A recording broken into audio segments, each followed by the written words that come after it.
నమస్తే news24 తెలుగుకు స్వాగతం. నా పేరు యామిని. ముందుగా వార్తల్లోని ముఖ్యాంశాలు ఇప్పుడు చూద్దాం.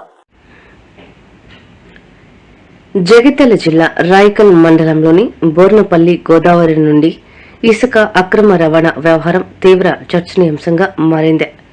బోర్నపల్లి గోదావరి తీరంలో ఎటువంటి అనుమతులు లేకుండా యథేచ్ఛగా భారీ ఎత్తున ఇసుకను తరలించి సిమెంట్ బ్రిక్ షెడ్లు వద్ద నిల్వ చేస్తున్నారు. పగటిపూట ట్రాక్టర్లతో ఇసుకను తరలించి భారీ డంపులు ఏర్పాటు చేస్తుండగా రాత్రివేళ టిప్పర్ల ద్వారా ఇతర ప్రాంతాలకు తరలిస్తున్నట్లు స్థానికులు ఆరోపిస్తున్నారు. వందల ట్రిప్పుల ఇసుక డంపులను బహిరంగంగా కనిపిస్తున్నా సంబంధిత అధికారులు ఎందుకు చర్యలు తీసుకోవడం లేదని ప్రశ్నలు వ్యక్తమవుతున్నాయి. ఈ వ్యవహారంపై రెవెన్యూ, మైనింగ్, పోలీసు శాఖ వెంటనే సమగ్ర విచారణ చేపట్టి అక్రమ ఇసుక నిల్వలు మరియు అక్రమ ఇసుక రవాణా చేస్తున్న బాధితులపై కఠిన చర్యలు తీసుకోవాలని స్థానికులు డిమాండ్ చేస్తున్నారు.